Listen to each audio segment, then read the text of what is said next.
Tomorrow, the Indianapolis Colts will take on the Atlanta Falcons at Olympiastadion in the first ever NFL game in Berlin. Well, this is part of the NFL's push to increase its fan base around the world. In 18 years, games have been played in 7 international cities with several more to come. And if Commissioner Roger Goodell gets his way, every franchise will play at least one regular season game abroad. We visited Germany. We found out that the game has been growing there for many, many years.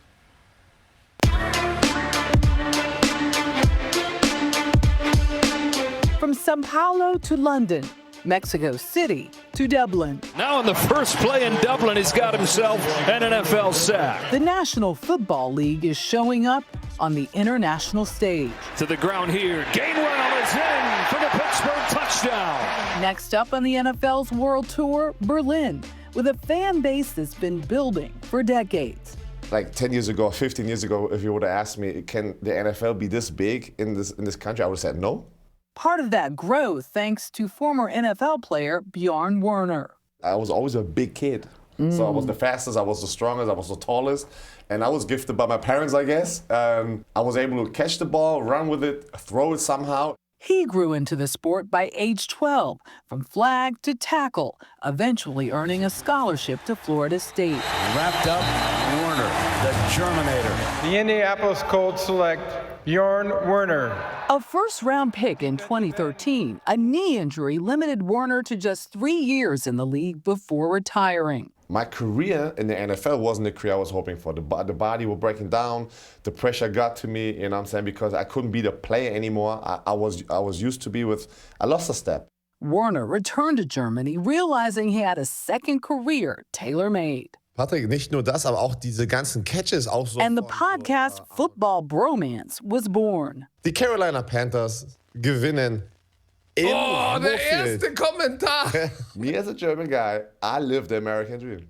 And now I live the German dream because I can talk about American football and call it my job, you know? So why does his hometown make sense as the NFL's newest stomping grounds? Is it really that popular here? American football, I have to say, is super popular over here. I mean, we have a country with 82 million people, and we have around 21 people who follow the NFL regularly. 21 million. 21 million. Woo. So yeah, it's That's like a fourth of your population. It's true, yeah. Alexander Steinforth is managing director for the NFL in Germany. I still remember being a 10-year-old kid going to this big stadium, watching a sport I didn't understand at all. That was in the 1990s. The end of the Cold War ushered in an era of new economic opportunity for Europe and for the NFL. Capitalizing on a built-in fan base from decades of post-World War II U.S. military presence, the World League of American Football was launched in 1991. But with just 10 teams and only 3 in Europe, the league failed to gain traction in the U.S. and suspended play after just 2 seasons. Rebranded as NFL Europe in 1995, the new 6-team All-European League lasted just 12 years. The safety, John Walker, has sealed World Bowl 15 for Hamburg. Why didn't it work back then, and why do you think it can work now? I mean, I think the NFL Europe probably didn't work to the extent that the league was hoping for, but that's on a larger scale, so to say. I think in Germany specifically it worked pretty well, and we still see the effects today. A lot of the fandom we see in Germany right now was actually created in the 90s, in the 2000s, and they have been eagerly waiting for the NFL to come back. It didn't take long. Later in 2007, the NFL kicked off its international series. London, England, Wembley Stadium, the site of the Giants and the Dolphins. Regular season games played outside of North America, with the first at London's Wembley Stadium. And the Giants escape with a road win in London. I think the difference in strategy these days is that the original product coming over, not a feeder league, not a secondary league, it definitely helped to grow the sport over here.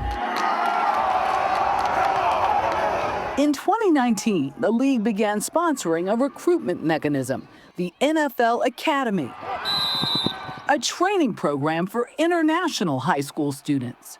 It opens the door around the world to a potential global growth in many, many markets. Brett Gosper is head of Europe and Asia Pacific for the NFL. The NFL knows the next 50 million fans are going to come from outside America. The NFL knows that there's a globalization process of streaming platforms. The importance of being in more markets in a meaningful way is something that has been the pivot of the last few years, and something that ownership and the commissioner are driving very hard. Berlin has been driving hard for Sunday's game for some time, repurposing a facility that is no stranger to history. The 11th Olympiad was to be held in Berlin, hosted by a man whom the entire globe had good reason to fear. The Olympiastadion was built specifically for the 1936 Olympics. The undisputed star of the competition was Ohio State University track star Jesse Owens. It can now house more than 70,000 fans. It's a very iconic, historic stadium here in Germany. Not just hosted the Olympics, but also Soccer World Cup finals, the annual cup final for German soccer teams.